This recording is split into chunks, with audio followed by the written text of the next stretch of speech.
Omega competition के advance mathematics में हम आपका स्वागत करते हैं। पिछले लेक्चर में हम आपको रेखा और कोण के बारे में पढ़ाए थे, जिसमें हम त्रिभुज तक आए थे कि त्रिभुज क्या होता है और त्रिभुज के कोणों में क्या अनुपात होता है, कि तीनों त्रिभुज में प्रॉपर्टी क्या होती है। किसी भी त्रिभुज चाहे जैसा भी हो, उसके तीनों कोणों का सम जो होता है वो हमेशा 180 डिग्री होता है। Angle of sum of the any triangle always equal to 180 degree, हमेशा 180 डिग्री ही होता है तीनों एंगल का सम।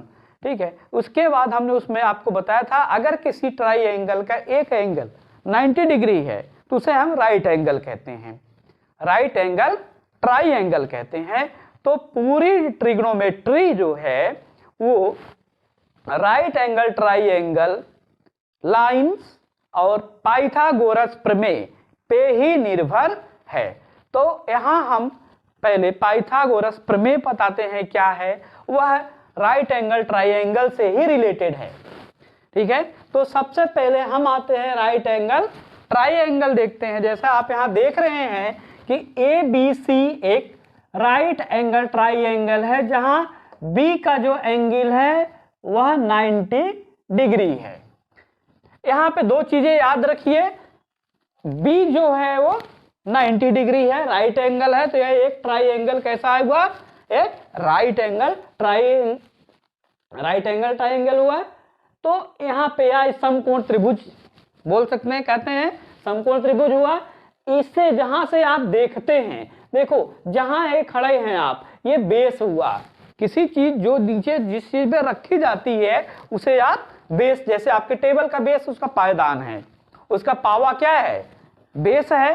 तो जिस चीज पे ये रखा हुआ है आपके आंख के सामने है, ये बेस हुआ। ये जो लाइन हुई है बेस हुई। ये जिस जहां आप देखते हैं इसे साइड एंगल कहते हैं, यार हिंदी में दर्शन कोण कहते हैं, यानी जहां से आप देख रहे हैं।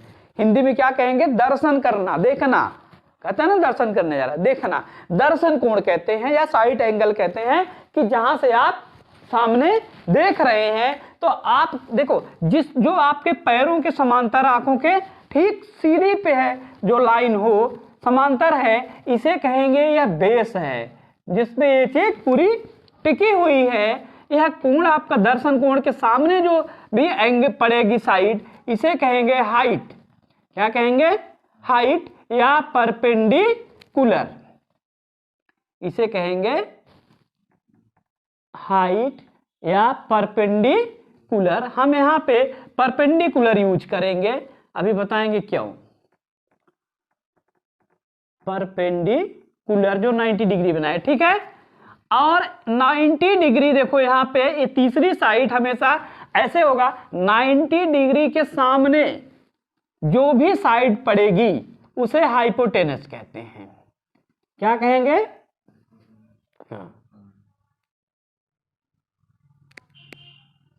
हाइपोटेनस। इसे कहेंगे आधार, इसे कहेंगे लंब, इसे कहेंगे कर्ण। हिंदी में हो गया कर्ण, आधार और परपेंडिकुलर की हिंदी लंब। इसकी ऊंचाई होती है जबकि इसकी क्या होती है, लंब हो गया। ठीक है, तो यहां पे देखिए ये हमने कहा आप हमेशा 90 डिग्री के सामने जो रहे उसे क्या कहेंगे, हमेशा हाइपोटेनस या कर्ण कहेंगे। यहां पे भी देखो ये 90 डिग्री है, कितना है ये, इसमें देखिए 90 डिग्री है, तो ये क्या हो गया, हाइपोटेनस।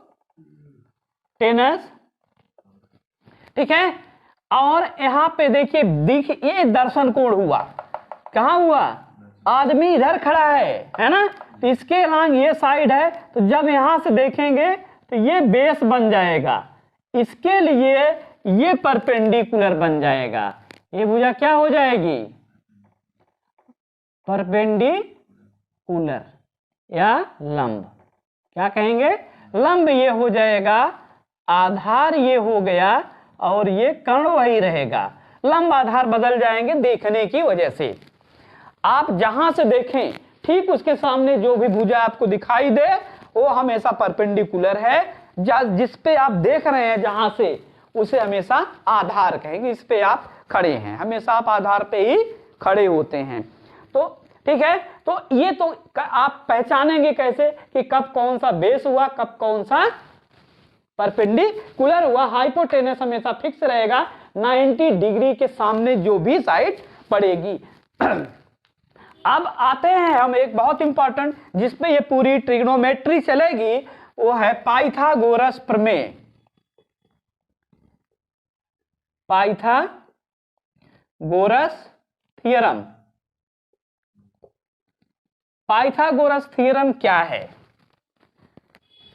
देखिए, आप पहले समझें कि यह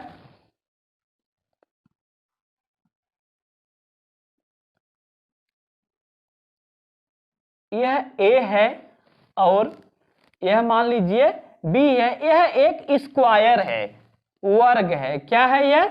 वर्ग है, स्क्वायर है। तो वर्ग में क्या खासियत होती है स्क्वायर में? इसकी सारी साइड आपस में बराबर होती हैं। यह बराबर यह बराबर सब आपस में क्या होती हैं? ए बी है तो इसको भी ए बी कहा जा सकता है। ठीक है, तो इसका जो एरिया होगा, एरिया इक्वल टू क्या होता है? Area is equal to multiply of multiplication of two side हमेशा एरिया होता है। इसे भी हम मेंसुरेशन में पढ़ाएंगे। याद रखिए, किसी भी फिगर का दो साइड अगर मल्टीप्लाई करेंगे तो एरिया आएगा। हमेशा दो साइड मल्टीप्लाई करेंगे तो एरिया आएगा। फिर थोड़ा उसमें चेंजिंग होगी कि वह फिगर किस तरह का है, लेकिन मल्टीप्लाई उन्हीं साइड का किया जा सकता है।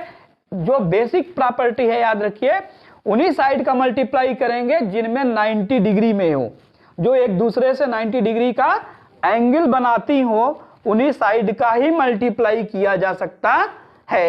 यानी कि यहाँ पे देखो, इसका एंगल कितना होता है? 90 होता है ना। तो इस साइड का अगर मल्टीप्लाई करेंगे तो पूरे का एरिया आ जाएगा। तो एरिया हो गया ए बी गुणे ए बी। ए बी के बराबर होगा ना, तो इसको भी ए बी कह सकते हैं। ठीक है, या इसको एक्स मान ले तो इसको भी एक्स ही कहेंगे। Area equal to A B गुणे ए बी, या इसका एरिया हो गया ए बी का स्क्वायर। शॉर्ट फॉर्म है कि जितनी बार गुणा करा जाए, यहां ऊपर लिख दो उतनी संख्या को, तो उसकी घात कहते हैं, पावर कहते हैं, इंडिसेस कहते हैं। तो ये बी स्क्वायर हो गया। ठीक, तो अब पाइथागोरस थ्योरम ये कहता है कि अगर कोई राइट एंगल है, राइट एंगल ट्राइएंगल है, एक समकोण त्रिभुज है, तो उसकी साइड, जैसे ये देखिए यहां पे मान लीजिए ये बेस है। क्या इसका? बेस है, और यह इसका परपेंडिकुलर है, और यह इसका हाइपोटेनस है। तो बेस की जितनी लंबाई हो, इस पे एक वर्ग बनाओ। वर्ग मतलब जितना लंबा ए बी है उतनी साइड का एक यहाँ पे स्क्वायर बनाओ। इसी के बराबर का एक स्क्वायर बनाओ। तो इसका एरिया कितना हो जाएगा? बोलिए, इसका एरिया हो जाएगा, देखो ये जो साइड होगी इस साइड के बराबर होगी, तो ए बी का गुणा 2 बार कर दिया जाए, है ना। इसका एरिया हो जाएगा ए बी का स्क्वायर। हो गया। और यहां पे देखिए, यह BC है, तो यह जो साइड होगी इस साइड के या इस साइड के सब बराबर होगी। इस पे भी एक स्क्वायर बनाइए। कितनी लंबाई का? साइड कितनी होनी चाहिए? जितना ये है इतना लंबा, इतना चौड़ा। तो यह जो दूसरा स्क्वायर बना BCDEB, एक स्क्वायर बना, तो इसका एरिया क्या हो जाएगा? BC का स्क्वायर। इसका भी एरिया हो गया इस BC का स्क्वायर, यानी BC गुणे BC। अब फिर कहता है पाइथागोरस प्रमेय कि कर्ण पे भी एक वर्ग बनाइए जिसकी साइड BC के इक्वल हो, जितना AC के इक्वल, सॉरी A और AC के इक्वल हो। जितना लंबा ये है उतना ये इसे, तो इसका जो एरिया हुआ वह हुआ AC का स्क्वायर। तो पाइथागोरस प्रमेय ये कहता है कि इस इस जो स्क्वायर बना इसका एरिया इन दोनों के एरिया के सम के बराबर होता है। ठीक है, एरिया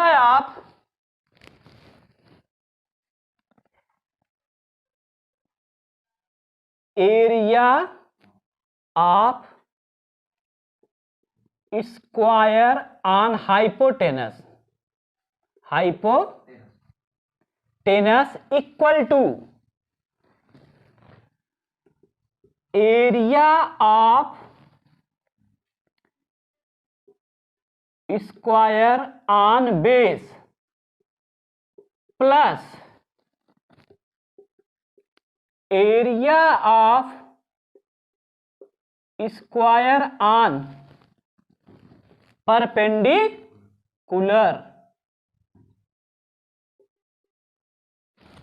in any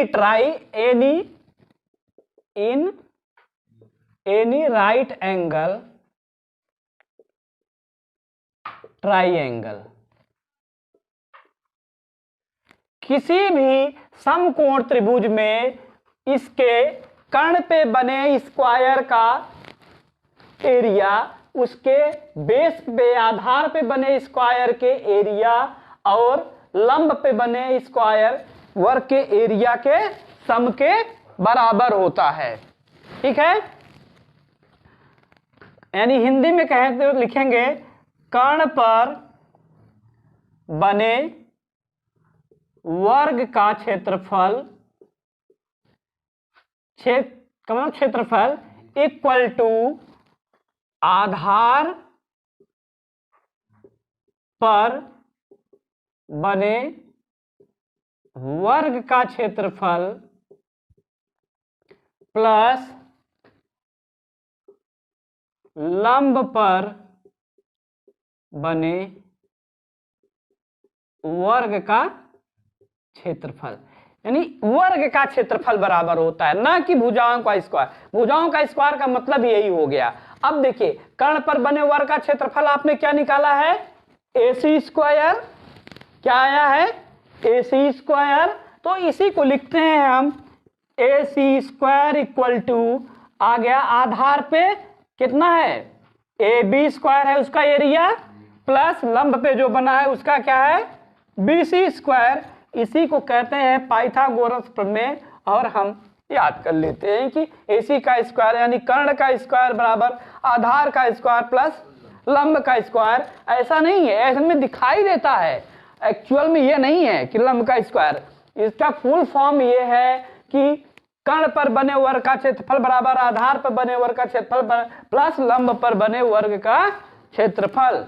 ठीक है, तो ये है हमारा पाइथागोरस प्रमेय थ्योरम, पाइथागोरस थ्योरम कि AC यानी हाइपोटेनस, अब यहाँ पे कह सकते हैं ना H का स्क्वायर इक्वल टू B का स्क्वायर प्लस P का square, short form. H for hypotenuse कर्ण, B फॉर बेस आधार, P for perpendicular, short form में। इसलिए हम यहाँ H लेते तो कंफ्यूज हो जाता हाइट, है ना, इसलिए हम हाइट की जगह परपेंडिकुलर यूज कर रहे हैं, लंब यूज कर रहे हैं। तो H square equal to B square plus P square. अब इसी पे हमारी पूरी ट्रिग्नोमेट्री चलेगी। तो अब हम देखते हैं ट्रिग्नोमेट्री में चलते हैं कि ट्रिग्नोमेट्री है क्या। ट्रिग्नोमेट्री है क्या, यह है एक राइट एंगल ट्राइएंगल ABC। ठीक, यहाँ ये B फॉर बेस का है B, H for hypotenuse, P for perpendicular. तो इस B और इस B में कंफ्यूज मत होइएगा। अब यहाँ पे कोण एंगल है थीटा। तो अब हम देखो ट्रिग्नोमेट्री ये दिखाता है कि थीटा और के साथ इन साइड्स में भुजाओं में क्या रिलेशन होता है, क्या संबंध होता है। रिलेशन समझते हैं, जैसे दो आदमी हैं, मान लीजिए दोनों का एक दूसरे से कोई न कोई रिलेशन है, जैसे पिता पुत्री हो गए, है ना, भाई बहन है। तो जो भाई बहन वर्ड आ रहा है, माता पिता, ये क्या दिखाता है, रिलेशन दिखाता है। सभी का हमारा आपस में क्या दिखाता है, रिलेशन दिखाता है। तो वैसे ट्रिग्नोमेट्री में भी यहाँ पे साइड्स में क्या रिलेशन होता है। ठीक है, रिलेशन की वैल्यू अलग अलग होती है सबकी, सभी की रिलेशन की वैल्यू अलग अलग होती है। जैसे किसी को हम ज्यादा मानते हैं, किसी को कम मानते हैं, होता है ना इस तरह से। तो ऐसे है थीटा पे कैसे डिपेंड है ये हम ट्रिग्नोमेट्री में देखेंगे। तो इसको हम थोड़ा आपको इजी वे में समझाने के लिए चलते हैं कि मान लीजिए 3 लोग हैं, 3 लोगों को अगर रिलेशन में जोड़ा जाए तो तीनों को मिला के कितने रिलेशन निकल के आएंगे 3 लोगों में? बोलिए, 3 लोग हैं तो कितने रिलेशन निकल के आएंगे? 6 रिलेशन निकल के आएंगे। जैसे मान लीजिए अगर ये राधा है, राधा की तरफ से अगर इधर देखा जाए, मान लीजिए कि राकेश जो है राधा का पिता है, फादर है ना। तो राकेश की तरफ से राधा क्या हुई उसकी? यह हो गई पुत्री, यानी यह दोनों एक दूसरे का अपोजिट रिलेशन हुआ। क्या हुआ? अपोजिट रिलेशन हुआ, है ना। क्या हो गया? अपोजिट रिलेशन हुआ। ठीक है, अब देखो मान लीजिए कि यह इसकी इसका पुत्र है, तो इधर से महेश का कहेगा क्या है? पुत्र है, लेकिन है ना महेश की तरफ से क्या हो जाएगा? पिता हो जाएगा। या कोई और ले ले तो कोई यहाँ कॉमन आ जा रहा है, तो कुछ और रिलेशन ले ले तो कुछ और बन जाएगा, है ना। ठीक है, राधा का महेश भाई हो गया, तो महेश की तरफ से इसकी क्या हो गई है? बहन हो गई ना। तो देखो कितने रिलेशन बने? कुल 6 रिलेशन ही बने। कितने बने? 6 रिलेशन बने, जिनमें 3 देखो बाहर के हैं, 3 उसी के उल्टे हो रहे हैं। क्या हो रहे हैं? उल्टा हो रहा है। पिता का पुत्री, पुत्री का पिता, है ना। ठीक है, भाई का बहन, बहन का भाई, पुत्र का पिता, पिता का पुत्र। इस तरह से 3 लोगों में कुल 6 रिलेशन होते हैं। तो हमारे ट्राइएंगल में कितनी साइड हैं? 3 साइडें हैं, तो कुल कितने रिलेशन हो सकते हैं? 6 रिलेशन ही होंगे। ठीक इसी प्रकार जैसे यहाँ रिलेशन का नाम है पिता, पुत्री, भाई, बहन, वैसे ही हम यहाँ भी 6 रिलेशन को 6 नाम देंगे। 6 रिलेशन को 6 नाम देंगे। ठीक है, हम यहाँ पे बस उतनी ही जरूरत की चीजें पढ़ा रहे हैं जो आपको प्रॉब्लम सॉल्व करने में काम हो, डीपली एकेडमिक रूप से नहीं बताने जा रहे हैं। ठीक है, तो देखिए पहला अब आता है, हम यहां ले लें, पहले देखें कि यहां पे हुआ, तीनों को हम यहां लिख लेते हैं। H मीन्स हाइपोटेनस, क्या ले लें? बेस। और आपके पास क्या है? परपेंडिकुलर है। हाइपोटेनस है, बेस है, परपेंडिकुलर है। तो अब यहां पे देखिए बेस का एक रिलेशन ऐसे होगा तो हाइपोटेनस का होगा ना। बेस का परपेंडिकुलर से रिलेशन होगा तो परपेंडिकुलर का उसका उल्टा बेस से होगा। हाइपो का परपेंडिकुलर से होगा कि नहीं होगा? तो परपेंडिकुलर का हाइपो से हो जाएगा। कुल 6 रिलेशन हो जाएंगे। कितने रिलेशन? 6 रिलेशन ठीक मैच हो रहा है, बोलिए। तो देखिए अब यहां पे हम कैसे लिखते हैं? पहले यहां पे आ जाइए। कहां पे आ जाएंगे? यहां पे, चाहे जहां पे चले, चाहे यहां आए, चाहे यहां आए, चाहे यहां आए। तो नाम क्या दिया गया है? देखिए पहले है, हम यहां से शुरू करें बेस से, जहां खड़े हैं तो इसी को ले लेते हैं। देखो बेस का इससे रिलेशन हो सकता है और बेस का इससे रिलेशन हो सकता है, 2 रिलेशन हो सकता है। ठीक है, तो बेस और परपेंडिकुलर में क्या रिलेशन होगा? बोलिए, हैं? इसे, इन दोनों के रिलेशन को कहते हैं टैन। क्या कहते हैं? टैन। ये थीटा दिखाता है कि कहां से देखा जा रहा है। टैन थीटा इक्वल टू हो गया क्या? परपेंडिकुलर अपॉन बेस, ठीक है, परपेंडिकुलर अपॉन बेस।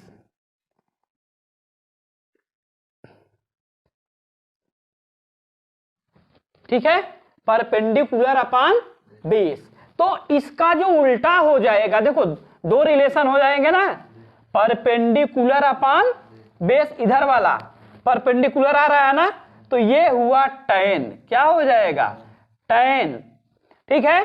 और इसका जब उल्टा इधर चलेंगे तो इसे कहते हैं cot, यानी कि बेस अपॉन परपेंडिकुलर, ये होता है cot थीटा, ठीक है, दोनों का अपोजिट। ठीक, अब आ जाते हैं, इसको ले लिया जाए, किसको, बेस और हाइपोटेनस, बेस और हाइपोटेनस। तो देखिए बेस से यहां से आधार और यहां ले लेंगे, इसे कहते हैं कॉस, क्या रिलेशन का नाम है, cos equal to base upon hypotenuse. तो इसका उल्टा भी हो जाएगा, यानी सेक, क्या हो जाएगा, सेक हाइपो अपॉन बेस।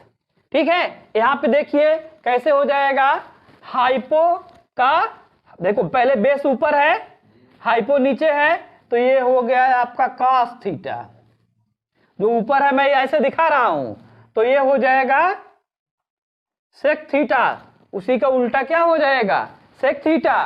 ठीक है, फिर यहां से यहां लेते हैं, है ना, ठीक है, ये परपेंडिकुलर और हाइपोटेनस, तो इसको बोलते हैं साइन थीटा, क्या बोलते हैं, साइन थीटा, इस रिलेशन को, यानी कि हो जाएगा परपेंडिकुलर अपॉन हाइपोटेनस। तो फिर इसका उल्टा भी हो जाएगा, तो इसको बोलते हैं cosec theta equal to hypotenuse upon perpendicular. ठीक है, तो इस तरह से देखो, यहां पे देखो हाइपो अगर ऊपर है, ऊपर से परपेंडिकुलर आ रहे हैं ना, तो ये कोसेक थीटा हो गया, क्या हो गया, तो इधर क्या बन गया, साइन थीटा।